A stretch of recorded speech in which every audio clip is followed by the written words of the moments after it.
నమస్తే welcome to Suman TV. Covid వచ్చిన తర్వాత నెక్స్ట్ ఏ వైరస్ వచ్చినా ఏ వ్యాధి వచ్చినా ఈ వ్యాధి వల్ల మరణాల సంఖ్య పెరుగుతుంది అన్న మాట వినిపించినా కూడా ప్రతి ఒక్కరు కూడా బెంబేలెత్తిపోతున్నారు. తాజాగా మనం చూసుకున్నట్లయితే గిలియన్ బార్ సిండ్రోమ్. సో ఈ వ్యాధి బారిన పడి చాలామంది మరణం చివర్ల వరకు వెళ్తున్నారు అనే వార్త వింటూ చాలామంది కూడా బెంబేలెత్తిపోతున్నారు. ఏంటి ఈ గిలియన్ బార్ సిండ్రోమ్ అంటే దీని లక్షణాలు ఏ రకంగా ఉంటాయి? సో ఇది ఎప్పటి నుంచో ఉన్నటువంటి వ్యాధ లేకపోతే ఇప్పుడు తాజాగా వచ్చినటువంటి వ్యాధ? సో ఎలాంటి కేర్ తీసుకోవాల్సిన అవసరం ఉంది? ఈ విషయాలన్నిటిపైన కూడా అవగాహన కల్పించేందుకు మనతో పాటు ఉన్నారు senior neuro surgeon doctor Ranganatham గారు from Aster prime hospital, Maitrivanam. Hello sir. Sir, so Guillain Barre syndrome, so ఇది కొత్తగా వచ్చినటువంటి వ్యాధి అనే ఒక ప్రచారం అయితే జరుగుతూ ఉంది. సో దీనివల్ల మరణాల సంఖ్య కూడా మహారాష్ట్రలోని చాలా ఎక్కువ మంది దీని నుంచి సఫర్ అవుతున్నారని వినిపిస్తుంది. ఏంటి సార్ ఈ గిలియన్ బార్ సిండ్రోమ్ అంటే? నిజంగానే ఇది కొత్తగా వచ్చిందో ఎప్పటి నుంచో ఉన్నటువంటి వ్యాధైనా? కొత్తది కానే కాదు. అసలు నిజానికి వ్యాధి నిర్ధారణ అనేది 1916లో జరిగింది. ఓ చాలా గిలియన్ బారీ అని ఇద్దరు 100 ఏళ్ల క్రితమే. ఫ్రెంచ్ సైంటిస్టులు. ఓకే. అప్పటి నుంచి ఎడపతడప కేసులు వస్తూనే ఉన్నాయి. అదే కాకుండా ఈ మధ్యన 2021లో ఒక పరిశోధన వచ్చింది. 1,00,000 మందిలో ఒక కేసు. అది కూడా పెద్ద పెద్ద హాస్పిటల్కి వీటితో అనుభవం ఉంది. ఓకే. ఈ పూణేలో ఒకేసారి ఒక దగ్గర 20 రోజుల్లోనే 166 కేసులు అయ్యేసరికి ప్రజల్లో ఆందోళన నెలకొంది. ఇప్పుడు నిజానికి ఇక్కడ సంపన్న దేశాలు పేద దేశాలు కాదండి. ఈరోజు ఒక సమాచారం ప్రకారం బ్రిటన్ ఉంది, యునైటెడ్ కింగ్డమ్, సంవత్సరానికి 1,500 కేసులు వస్తాయట ప్రతి సంవత్సరం. ఓకే. అదే కాకుండా నేను చెప్పినటువంటి 2021 పరిశోధనలో ఎక్కడెక్కడ కేసులు ఎక్కువ ఉన్నాయి, ఎక్కడెక్కడ ఏ దేశాలు తక్కువ ఉన్నాయని చూస్తే విచిత్రంగా అనిపిస్తుంది. అందరికీ ప్రబోధనలు ప్రవచనాలు చెప్పే అమెరికా దేశంలో చాలా ఎక్కువ ఉన్నాయి. వాళ్ళందరికీ దిశానిర్దేశం చేస్తారు కదా. ఆ తర్వాత సింగపూర్, జపాన్. తక్కువ కేసులు వచ్చే దేశాలు చూసుకున్నట్టయితే చైనా, తైవాన్, ఇలాంటి దేశాలు. అంటే ఇక్కడ పేద ధనిక వర్గానికి సంబంధం లేదు. అదే కాకుండా ఈ భారతదేశంలో కూడా ఇప్పుడు మా అనుభవంలో ఎన్నో చూసామని చెప్పకపోయాను. ఇదేదో మొదటిసారి కాదు, వినడం కాదు. మరి పూణేలో ఎందుకో భయోత్పాదన? పూణేలో వచ్చిన దాన్ని అవుట్ బ్రేక్ అంటారు. అవుట్ బ్రేక్ అంటే ఏంటి? మెడికల్ లిటరేచర్ ప్రకారం 30 నుంచి 50 కేసులు ఒకే సమయంలో లిమిటెడ్ పీరియడ్లో కానీ వచ్చినట్టయితే దానిని అవుట్ బ్రేక్ అని నిర్ధారణ చేస్తారు. అంటే అవుట్ బ్రేక్ అంటే తెలుగులో దాని తర్జుమా ఏమిటి? అకస్మాత్తుగా వ్యాప్తి చెందిన వ్యాధి. అంటే మీరు చెప్తున్నారు కదా, 1,00,000లోనే ఒక్కరికి చెప్పినట్లా వస్తుంది అని. అలాంటిది మరి ఒక 160 కేసులు ఒకేసారి. అక్కడే ప్రాబ్లం. జూన్ 6వ తారీఖున మొదటి కేసు నమోదైంది. ఇప్పుడు మనం ఫిబ్రవరి 5వ తారీఖు, ఇప్పటికి 166 కేసులు. అదే కాకుండా అక్కడతో ఆగలేదు అవి. ఇప్పుడు ఏమిటి? బెంగాల్లో కొన్ని కేసులు వచ్చాయి, పక్కన ఉన్నటువంటి అస్సాంలో వచ్చింది, దక్షిణాన హైదరాబాద్ నగరంలో భాగ్యనగరంలో ఒక 5 రోజులు 6 రోజుల క్రితం కేసు నమోదైంది. ఈరోజు సమాచారం ప్రకారం చెన్నైలో జనవరి 31వ తారీఖున ఒక వ్యక్తి చనిపోయాడు. దాని పరీక్షల్లో జీబీఎస్ అని తేలింది. అంటే ఇప్పుడు ఏమిటి? దక్షిణాన ఉత్తరప్రదేశంలో, ఉత్తర భారతదేశంలో ఇంకా రాలేదు, కానీ దక్షిణ భారతదేశంలో, పశ్చిమం, తూర్పు కలకత్తా, ఈశాన్యంలో కూడా ఆల్రెడీ వచ్చింది. అయితే అందరూ గమనించాల్సింది ఏంటంటే, ఎక్కడ కూడా ఇప్పుడు కోవిడ్ లాగానో లేకపోతే హెచ్ఎంపీలో ఎంపాక్స్ లాగో ఇదేదో మిగతా వాటికి సంబంధం ఉందా అన్నది ఇంకా నిర్ధారణ కాలేదు. అంటే ట్రాన్స్మిటెడ్ డిసీజా ఇది ఏంటి? ఇది చాలా ముఖ్యమైన ప్రశ్న. ఇది ఎట్టి పరిస్థితుల్లో కూడా అంటువ్యాధి కాదు. అందరూ దయచేసి గమనించండి. 2-3 మాటలు చెప్పే ముందే నొక్కి వక్కనిస్తాను. ఒకటి, ఇది అంటువ్యాధి కాదు. అంటువ్యాధి కాదు అని అంటే ఈ వ్యాధి గిలియన్ బారీ వల్ల రాదు అని. కానీ ఒక చిన్న తిరకాసు ఉంది అక్కడ. ఈ కారణం రావడానికి ఏమిటి అసలు? అందులో కొన్ని బ్యాక్టీరియా, కొన్ని వైరస్లు, ఒక్కొక్కసారి కొన్ని వ్యాక్సిన్ల వల్ల కూడా వస్తుందని చెప్తారు. వ్యాక్సిన్ ఆకరణ పెడతాం, ఎందుకంటే వ్యాక్సిన్ అంటే అందులో కోవిడ్ కూడా ఉంది. కోవిడ్ వ్యాక్సిన్ వల్ల గిలియన్ బారీ చాలా తక్కువ శాతం వచ్చింది. ఫస్ట్ బ్యాక్టీరియా చూస్తే కాంపైలోబాక్టర్ జెజునై. అదేమిటి? పొట్టలో నొప్పి వచ్చి తీసుకున్నటువంటి భోజనం కానీ నీరు కానీ కలుషితమై దానివల్ల వచ్చేటువంటి వ్యాధి. ఇప్పుడు గ్యాస్ట్రోఎంటరిటిస్ అంటే ఏమిటి? పొట్ట నొప్పి వచ్చింది, నీల విరోచనాలు అయినాయి, ఐబిఎస్ ప్రాబ్లం అని అనుకుంటారు. ఓకే. దానివల్ల ఇప్పుడు గ్యాస్ట్రోఎంటరిటిస్ అన్నది మళ్ళీ అంటువ్యాధి లాంటిది. ఒక ప్రాంతంకి వస్తే ఇంకో ప్రాంతంకి వచ్చేది ఉంది. గిల్లెన్ బారీ కాదు. రెండింటికి తేడా గమనించాలి. ఓకే. ఇప్పుడు వైరస్కి వస్తే ఏదో 2-3 వైరస్ ఉన్నాయి. ఎప్స్టైన్ బార్ వైరస్ అని, లేకపోతే ఇలా కొన్ని జికా వైరస్ అని, ఇలాంటి వైరస్ల వల్ల కూడా రావచ్చు అంటారు. వైరస్ ఈసారి ఏదైతే మన పూణేలో వచ్చిన దాంట్లో నోరో వైరస్ అని ఒక వైరస్ వచ్చింది. అవును. నోరో పేరు ఎందుకు వచ్చిందంటే ఎక్కడో అమెరికాలో ఒక పట్టణం పేరట అది, నోర్వాక్ అని. దాని పేరును బట్టి అది పెట్టారు, నోర్వాక్ అని. మొత్తం మీద ఏమిటి, ఇక్కడ మెయిన్గా ఎక్కడైతే మన పూణేలో ఉన్న దాంట్లో క్యాంపైలోబాక్టర్ జెజునై వల్ల వచ్చింది అని అందరూ చెప్తున్నారు. ఎందుకంటే అక్కడ చిన్న ప్రాబ్లం జరిగింది. ఏదైతే పూణే అన్నది పట్టణ ప్రాంతం, ఒక కార్పొరేషన్. ఈ మధ్య కాలంలో చుట్టుపక్కల కొన్ని గ్రామాలు దాంట్లో కలిపేశారు. సేమ్ హైదరాబాద్ నగరంలో జిహెచ్ఎంసీని విస్తరిస్తూ ఉన్నారు కదా. ఇబ్బంది అక్కడ ఏమి జరిగిందంటే, పూణేకి అయితే మంచిగా వాటర్ సప్లై ఉంది, protected water supply, chlorinated water supply. ఈ గ్రామాల్లో ఇంకా లేదు. గ్రామాల్లో వాటర్ ఏంటి, పాతకాలంలో ఉండే బోర్వెల్స్, ఓపెన్ వెల్స్. ఓపెన్ వెల్స్లో సరిగ్గా క్లోరినేషన్ లేకుండా ఆ వాటర్ని చేస్తున్నారు. ఇంకా కొంతమందికి ఏమిటి, ప్రైవేట్ ట్యాంకర్స్ నుంచి వాటర్ సప్లై చేయి. ఆ ప్రైవేట్ ట్యాంకర్స్ ఎక్కడి నుంచి తీసుకొస్తున్నారో వాటర్, దానిలో అసలు క్లోరినేషన్ అయిందా లేదా, ఇది దేవుడే ఎరుక. ఓకే. అంటే ఈ వాటర్ నుంచి వచ్చే బ్యాక్టీరియా వల్ల ఇది వస్తుంది ఇప్పుడు వచ్చిందని ఇప్పుడు 100% నిర్ధారణ అయింది అక్కడ.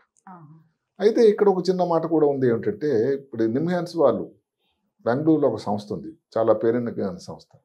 నిమ్హాన్స్ అంటే national institute of mental health and neuro sciences.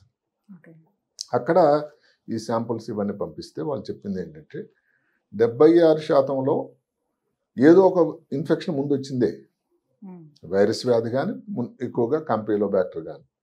Even కలకటాలో కూడా ఈ కాంపైలోబాక్టర్ జెజునై అయిన వాటర్ ద్వారా వచ్చిందనే వాళ్ళు ఆల్మోస్ట్ నిర్ధారణ చేశారు. మనకి ఇంకా అస్సాం గురించి తెలియదు, హైదరాబాద్ గురించి కూడా మనకి ఇంకా తెలియదు ఎందువల్ల వచ్చిందని. హైదరాబాద్లో వచ్చింది ఒక కేసు, అదృష్టవశాత్తు. రెండోది ఏమిటి, 36% కాంపైలోబాక్టర్ జెజునై అయితే మిగతా 65%లో కాంపైలోబాక్టర్ జెజునై కాకుండా ఇంకేదైనా వైరస్ కానీ, ఈకోలై ఇంకొక బ్యాక్టీరియా కానీ, వీటి వలన కూడా జరగవచ్చు. Any bacteria are virus, any అని కాదు, ఈ 2 బ్యాక్టీరియాలకే. అందువల్ల ఇప్పుడు దీనికోసం వాళ్ళు నిర్ధారణ అయిపోయింది. శాంపుల్స్ అన్ని ఐసీఎంఆర్ వాళ్ళు, అదే కాకుండా ఎన్ఐవి అని పూణేలో ఉంది, నేషనల్ ఇన్స్టిట్యూట్ ఆఫ్ వైరాలజీ. మనం కోవిడ్ టైంలో దాని పేరు విన్నాం చాలాసార్లు. వాళ్ళు నిర్ధారణ చేసి దాంట్లో శాంపుల్స్ అన్ని కలెక్ట్ చేశారు. ఈ ట్యాంకర్స్ వచ్చిన శాంపుల్స్ హోటల్స్కి వెళ్ళారు, రెస్టారెంట్స్కి వెళ్ళారు, వాళ్ళ ఇంటికి వెళ్ళి వాళ్ళు తీస్తున్న వాటర్ని పరిశీలించారు. దాంట్లో క్లియర్గా, అదే కాకుండా వీళ్ళందరికీ స్టూల్ పరీక్షలు, మలం పరీక్షలు కూడా చేస్తే దాంట్లో కూడా కాంపైలోబాక్టర్ జెజునై బయటపడింది. అంటే మొత్తం మీద ఏమిటంటే, పూణే అవుట్ బ్రేక్ ఏదైతే జరిగిందో దానికి కారణం కాంపైలోబాక్టర్ జెజునై. సార్, ఇది బ్యాక్టీరియా ఆర్ వైరస్ వల్ల దేని వల్లైనా వ్యాప్తి చెందే అవకాశం ఉందని చెప్తున్నారు కదా. But I heard somewhere like ఇది జన్యుపరంగా వచ్చే అవకాశం ఉంటుంది, ఇది ఆటోఇమ్యూన్ డిజార్డర్ అని కూడా చెప్తున్నారు. Is it true? ఇక్కడ జన్యుపరం కాదు, ఆటోఇమ్యూన్ డిజార్డర్ అన్నది కరెక్టే. ఓకే. ఆటోఇమ్యూన్ డిజార్డర్ అంటే ఏమిటి, శరీరంలో ఉండేటువంటి రోగ నిరోధక వ్యవస్థ ఏదైతే మనకు బ్యాక్టీరియల్ ఇన్ఫెక్షన్ వచ్చింది అనుకోండి, వైరల్ ఇన్ఫెక్షన్ వచ్చింది, దాని నుంచి ఎలా తగ్గుతుంది? ఈ రోగ నిరోధక వ్యవస్థ ఏదైతే ఉందో అది యాంటీబాడీస్ దాన్ని తయారు చేస్తుంది, ఆ వైరస్ని, బ్యాక్టీరియాని దానికి చంపేస్తుంది, దాంతో తగ్గుతుంది మనకి. ఇప్పుడు ఊహించండి, ఎలాంటిది ఆ యాంటీబాడీస్ తయారైనా అంతవరకు సరి బాగానే ఉంది. అవి బ్యాక్టీరియా వైరస్ని సరి కాకుండా శరీరంలో ఉండే మిగతా భాగాల మీద దాని ప్రమాదం జరిగితే కంచే చేను వేసినట్టు అయింది కదండి, అలా జరిగింది. అదేం చేస్తుంది, కొంతమందిలో ఎవరికి వస్తుందో కూడా తెలియదండి. కారణం ఇది, ఈ పెరిఫెరల్ నర్వ్స్ అన్న ఏది వెన్నుపూస నుంచి ఏవైతే చేతులకి కాళ్ళకు వచ్చేటువంటి నరాలు ఉంటాయో వాటి మీద దీని ఎఫెక్ట్ కనబడుతుంది. సో న్యూరాలజికల్గా దీని ఎఫెక్ట్ ఉంది. అదేంటి, ఆ నరాల మీద నరాల మీద ఇప్పుడు వైర్కి ఉండేటువంటి ఒక రక్షణ పొరలాగా ఉంటుంది, మైలిన్ అని. ఆ మైలిన్ మీద దీని ఎఫెక్ట్, దీని ప్రభావం కనబడుతూ ఉంది. దానితో ఈ సమాచార వ్యవస్థ ఏదైతే నరాలు దేనికోసం అయితే సృష్టికర్త తయారు చేశాడో అది పనిచేయడం తీరిపోతుంది.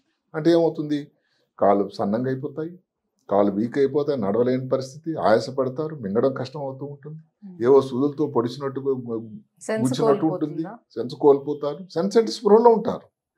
అదే గమనించాలి, కష్టం అవుతుంది. అదే కాకుండా కొంతమందికి గుండె స్పందన ఇర్రెగ్యులర్ అయిపోతుంది, ఒక్కోసారి పేస్ మేకర్ అమర్చాల్సిన అవసరం కూడా ఉంది. బీపీలో కూడా ఆటుపోట్లు జరుగుతూ ఉంటాయి. అదే కాకుండా గాలి తీసుకునేటువంటి కండరాలు కానీ ఎఫెక్ట్ అయితే వెంటిలేటర్ పెట్టాల్సిందల్లా. ఇప్పుడు పూణేలో ఉన్న వ్యక్తుల్లో కూడా ఈ ఇబ్బంది బారిన పడిన వాళ్ళు దగ్గర 30 మందికి వెంటిలేటర్ పెట్టాల్సి వచ్చింది. సరే, అదృష్టవశాత్తు 10 మందికి వెంటిలేటర్ తీసేశారు. అక్కడ ఉండే కేసుల్లో కూడా చాలా వరకు వాళ్ళు ఇంటికి డిశ్చార్జ్ వెళ్ళిపోతున్నారు కూడా. అయితే ఇక్కడ 2 మాటలు మనం చెప్పుకోవాల్సింది ఏమిటంటే, అందరూ కూడా భయపడకుండా గమనించాల్సింది ఏమిటంటే, ఇది మరీ ప్రమాదమైన వ్యాధి కాదు. ఒకేసారి ఇన్ని కేసులు రావడం వల్ల భయంలో మీరు చెప్పినట్టుగా ఏంటంటే కోవిడ్ అన్నది ఒక భూతం అయిపోయిందండి ప్రజల్లో. ఏ వ్యాధి వచ్చినా భయమే పట్టుకుంది. ఇంకొకటి, సౌమ్య స్వామినాథన్ గారిని కోవిడ్ టైంలో ఆమె WHO హెల్త్ ఎక్స్పర్ట్, ఆమె ఏం చెప్పారంటే ఇప్పుడు ఎక్కువ పరీక్షలు చేస్తున్నాం, ప్రజల అవగాహన ఎక్కువైంది, అందువల్ల భయం పట్టుకుంది. కానీ జీబీఎస్ ఏమో కొత్తగా వచ్చింది కాదు.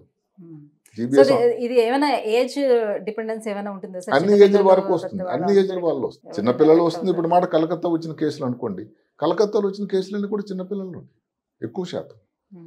సరే, మన ఇక్కడ పూణేలో తక్కువ మంది పిల్లలు, ఎక్కువ మందికి పెద్దవాళ్ళు వచ్చింది.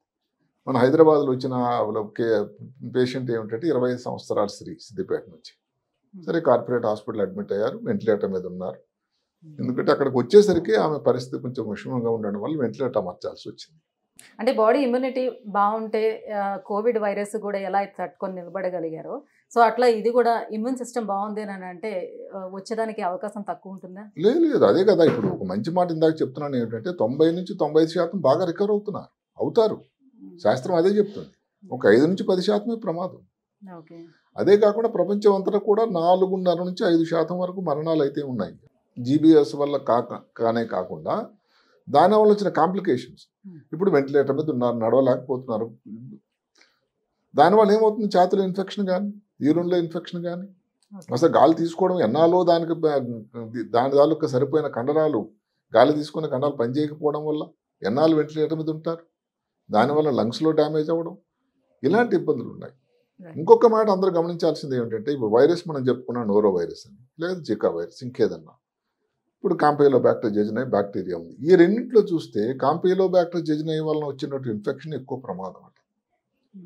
ఎక్కువ కాలు ఏది పెరాలసిస్ అయిపోవడం ఎక్కువ అట. ఒకవేళ దాని నుంచి రికవర్ అయినా కూడా రికవరీ తాలూకా స్లో ఉంటుంది. రెసిడ్యువల్ డెఫిసిట్స్ అంటాం. రికవర్ అయ్యే సరే ఏదో బయటపడ్డారు, కానీ కాలు చేలు వీక్గా ఉండడం, నడవలేకపోవడం, ఇలాంటి డెఫిసిట్స్ అంటాం. వీక్నెస్ లాంటివి ఇంకా ఉంటుంది. పడకుండా సార్ మరి ఎలాంటి జాగ్రత్తలు తీసుకోవాలి? అన్నిటికంటే ముఖ్యమైనది ఏంటంటే, ఇప్పుడు దీనిని బట్టి ఏమిటి అని అంటే, కలుషితమైన నీరు తాగకూడదు, వేడి నీరు తాగాలి. ఇప్పుడు అక్కడ ఉండేటువంటి హెల్త్ అథారిటీ వాళ్ళ ప్రభుత్వం వారు కూడా ఏమిటంటే డబుల్ క్లోరినేషన్ చేసినటువంటి వాటర్ ఇవ్వాలి. భోజనం చేసేది వేడిగా ఉండేటువంటి శుచి అయినటువంటి భోజనం. బయట ఉండే ఎక్కడైనా బండి మీద తీసుకునేది జంక్ ఫుడ్ లాంటిది ఏది తీసుకోకూడదు. ఇంకెవరికి కూడా ఈ సీజన్లో మీరు వంటకు వాడేటువంటి పాత్రలు కానీ ఏది కూడా వాళ్ళకి ఇంకా చేయకూడదు. సో హైదరాబాద్ వరకు అంటే ఇక్కడ మన 2 తెలుగు రాష్ట్రాల్లో చూసుకున్నట్లయితే ఏవైనా ఒక కేసు అయినా నమోదైందంటారా? ఒక కేసు వచ్చింది చెప్పుకున్నాం 6 రోజుల క్రితం. హైదరాబాద్ లో కేసు అడ్మిట్ ఉన్నారు, 25 ఇయర్స్ లేడీ. ఆంధ్ర ప్రాంతంలో అయితే ఇంతవరకు లేదు. సరే, ఈ గిలియన్ బార్ సిండ్రోమ్ కి మరి అసలు ఎటువంటి చికిత్సా విధానాలు మనకు అందుబాటులో ఉన్నాయి ప్రస్తుతం? అంటే చికిత్సా విధానం వల్ల ముందు టెస్టులు మనం దాన్ని ఏమిటంటే నిర్ధారణ చేయాలి, గిలియన్ బార్ అని, అంతే కదా. సో దానికి ఏమిటంటే 2-3 పరీక్షలు ఉన్నాయి.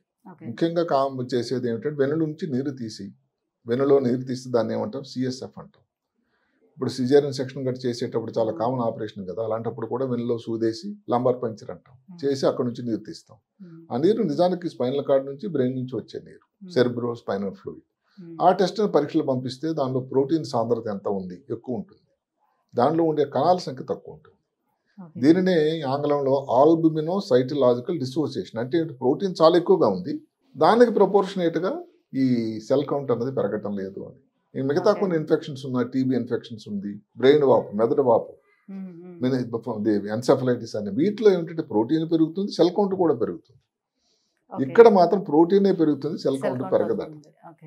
ఒక పరీక్ష అది. రెండోది నెరో కండక్షన్ వెలాసిటీస్ అని ఉంది. ఈ నెర్వ్ కండక్షన్ వెలాసిటీస్ అంటే ఏమిటి? ఇప్పుడు దాని నరం మీద ఉండేటువంటి ఆ పొర రక్షణ కవచం అన్నది డ్యామేజ్ అయింది కదా, దాంట్లో ఎలా ఉంది, ఎంత డ్యామేజ్ అయింది, ఆ సమాచార వ్యవస్థ ఏంది, ఇంకో చోటు నుంచి ఇంకో చోటుకు సమాచారం అందజేసే పరిస్థితి నరాల ద్వారా కదా, దాంట్లో ఎంత తేడా వచ్చిందని చూసేటువంటి ఒక పద్ధతి నర్వ్ కండక్షన్ వెలాసిటీ. ఇది ప్రతి హాస్పిటల్లో, మేము ముఖ్యమైన పెద్ద హాస్పిటల్ కూడా లభ్యమై ఉంది.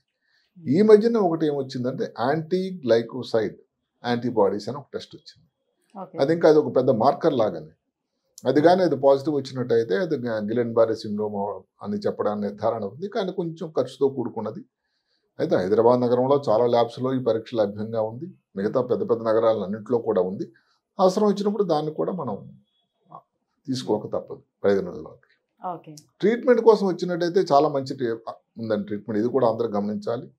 అది కూడా ఒకటేమిటంటే అది కూడా భారతదేశంలో లభ్యం ఉన్నది, ఎక్కడ అమెరికా లాంటి దేశాలు వెళ్ళాల్సిన అవసరం అయితే లేదు. హైదరాబాద్ నగరంలో కానీ ప్రతి నగరంలో కూడా ఉన్నాయి. ఒకటి ఇమ్యునోగ్లోబిన్స్ అంటాం, ఇమ్యూనోథెరపీ. అది ఇంట్రావీనస్గా ఇచ్చినట్టయితే ఒక 5 రోజులు కానీ ఇచ్చేటట్టయితే దానివల్ల చాలా మంచి ఫలితాలు ఉంటాయి. అది దేని బట్టి ఆధారపడి ఉంటుందంటే ఏ స్టేజ్లో మనం స్టార్ట్ చేస్తున్నాం, అంటే ఎంత తొందరగా స్టార్ట్ చేస్తే లక్షణాలు కాలుతో మొదలయ్యే తిమ్మిర్లన్నీ డయాగ్నోస్ అయింది, ఎంత తొందరగా స్టార్ట్ చేస్తే వెంటిలేటర్ పెట్టాల్సిన అవసరం రాకుండా ఉంటే ఫలితాలు మెరుగ్గా ఉంటాయి. సో ఆఫ్టర్ ట్రీట్మెంట్ ఎన్ని రోజుల్లో రికవర్ అయ్యే ఛాన్స్ ఉంటుంది సార్? అది దానికి ఇంకొక మంచి మాట ఈ జబ్బుతో ఏంటంటే ప్లాటూ ఉంది. ఏమిటది, ఒక 2 వారాల తర్వాత ఇంక పెరగదట దాని ఇబ్బంది. సో అందుకని ఆ 2 వారాల్లో ఎంత డ్యామేజ్ అవుతుంది అన్నది అది కంట్రోల్ చేయాలి ఫస్ట్. అదే కాకుండా వెంటిలేటర్ ఎంత తొందరగా బయటకు తీసుకురాగలం అని, ఈ దీని మీద ఎంత రికవరీ, ఎంత కంప్లీట్గా రికవర్ అవుతుంది, ఏదైనా ఇబ్బంది ఉంటుందా లేదా అనేది మనకు డిపెండ్ అవుతుంది. ఇంకోటి ఏంటంటే ప్లాస్మా ఫెరిసిస్ అంటారు, రెండో వైద్య పద్ధతి. ఏమిటది, బ్లడ్ని శుద్ధి చేసే, ఒక విధంగా సింపుల్గా చెప్పాలంటే ఈ యాంటీబాడీస్ ఏవైతే కాంపైలో బ్యాక్టర్ జెజునై నుంచి వచ్చి బ్లడ్లో ఉన్నాయో దాన్ని ఫిల్టర్ చేసేటువంటి ఒక పద్ధతి, దీన్ని ప్లాస్మా ఫెరిసిస్ అంటారు. పెద్ద పెద్ద హాస్పిటల్ అన్నిటి దగ్గర ఎక్కడైతే బ్లడ్ బ్యాంకులు ఉంటాయో ఆ సౌకర్యం ఎక్కడ కూడా ఉంది. అది కూడా చేసినట్టయితే దానివల్ల ఉపయోగం ఉంటుంది. దానిలో ఒక్కటే ఏమిటంటే పెద్ద పెద్ద హాస్పిటల్ తప్ప మిగతా చిన్న ప్లేసుల్లో బట్టి లభ్యంగా లేదు. ఈ ఐవి ఏదైతే ఇస్తున్నాం ఇమ్యునోగ్లోబిన్స్ అన్నది ఎక్కడైనా ఇంజెక్షన్ ఇవ్వచ్చు. అది సింపుల్గా మామూలుగా ఐవి ఇచ్చే పద్ధతి. ఒక 5 రోజులు ఇచ్చినట్టయితే దాని మంచి ఫలితాలు వస్తాయని చెప్తాను. రైట్. సో ఏదేమైనా సరే పరిశుభ్రమైనటువంటి ఆహారం, నీరు, ఈ రెండింటినీ కూడా కేర్గా చూసుకోవాల్సిన నెసెసిటీ ఉంటుంది ఈ విషయంలో. ఈ టైంలో కనీసం ఇప్పుడు బడ్డీ వాళ్ళు బతకాలి, వాళ్ళు కూడా ముఖ్యలే, కానీ అక్కడ భోజనాన్ని కానీ సేవించినట్టయితే ఫుడ్ సేఫ్టీ అనేది తక్కువైపోతుంది. అది చాలా జాగ్రత్తగా ఉండాలి. ఇప్పుడు ప్రపంచ ఆరోగ్య సంస్థ WHO వాళ్ళు కూడా ఇదే విషయం చెప్తూ ఉన్నారు. ఎందుకంటే భోజనం అనేది, నీరు అన్నది, ఈ రెండింటిలో ఎక్కడైతే ఇప్పుడు మాటకు వాళ్ళు ఎవరో జంక్ ఫుడ్ చేసేటువంటి బడ్డీ ఎక్కడో పెట్టారు, ఎక్కడో అంత పారిశుధ్యం లేని చోట్ల ఉంటుంది. అది తీసుకుని అతను చేసేటువంటి వాటర్ కూడా దాని పారిశుధ్యం లేని, సరిగ్గా క్లోరినేట్ వాటర్ కాదు. రెండోది ఏంటంటే ఫుడ్ స్టోరేజ్, ఎక్కడ దాస్తున్నాడా ఆయన, ఫ్రిడ్జ్లో పెడుతున్నాడా, ఎంత టెంపరేచర్లు, ఇవన్నీ ఎక్కడ చూస్తున్నారు. దానివల్ల ఎవరైతే దాన్ని సేవిస్తున్నారో వాళ్ళలో వస్తుంది కదా ఇబ్బంది. అందువల్ల ఒక్క చిన్న విషయంతో కాదు, అన్నిటికంటే ముఖ్యం ఏంటంటే పారిశుధ్యం, క్లీన్లీనెస్. అదే కాకుండా సూయేజ్, ఇప్పుడు వాటర్తో ప్రాబ్లం ఎక్కడ వచ్చిందండి. ఇప్పుడు సీవేజ్ అంటే మలినం, మురుగునీరు ఏదైతే ఉందో మలం ఇవన్నీ వెళ్ళేటువంటి ఒక రూట్ ఉంటుంది. ఆ పక్కనే కానీ ఈ వాటర్ లైన్ ఉంటే పక్క నుంచి క్రాస్ కంటామినేషన్ అంటారు. అలాగే సెప్టిక్ ట్యాంక్ ఉంది, వాటర్ ట్యాంక్ ఉంది. దీని రెండింటికి 10 అడుగుల దూరం ఉండాలట. శాస్త్రం అయితే అది రెండు దగ్గరలో అంత దూరం పెట్టి దాన్ని చేస్తూ ఉన్నారు. అంటే ఇలాంటివన్నీ కూడా ఇప్పుడు పూణేలో వచ్చింది కాబట్టి కాదు, ఇది ఇంకో దగ్గరకు వచ్చింది, ఇంకో దగ్గర రాదని లేదు. ఎవరో చెప్పినట్టుగా పూణేలో వచ్చింది, రేపు హైదరాబాద్లో, ఇక్కడ బాంబేలో రావచ్చు, లేకపోతే ఇంకో దగ్గర రావచ్చు. ఎక్కడెక్కడైతే పారిశుధ్యం తక్కువ ఉందో అర్బనైజేషన్ ఎక్కువైపోయింది, పట్టణాలు పెరిగిపోతూ ఉన్నాయి. దానికి ప్రపోర్షనేట్గా సౌకర్యాలు పెరగటం లేదు. ముఖ్యంగా నీరు డిస్పోజలు, ఏదైతే సీవేజ్ డిస్పోజల్, మలిన పదార్థాలు, మురుగునీరు డిస్పోజల్ కానీ సరిగ్గా లేకపోతే, ఇప్పుడు రోడ్ల మీద ఎక్కడెక్కడైతే మురుగునీరు తేలాడుతూ ఉంటుంది, అలాంటప్పుడు రాకుండా ఎక్కడ ఉంటుంది. సో ఇలాంటి విషయాలు వచ్చిన తర్వాత ఐజీఐ ఇవన్నీ హైఫై మాటల కన్నా ఈ బేసిక్ రిక్వైర్మెంట్స్ కన్నది అందరూ కూడా దృష్టి పెట్టాలని మనం కోరుకోవాలి. But thank you so much sir. గిలియన్ Barre syndrome అంటే ఏంటి, సో దీనివల్ల ఏమేమి అసలు ఎఫెక్ట్ అవుతూ ఉంటే, ఎలాంటి లక్షణాలు కనిపిస్తాయి, ఎలాంటి జాగ్రత్తలు తీసుకోవాలి, విషయాలు తెలియజేసినందుకు థ్యాంక్ యూ సో మచ్.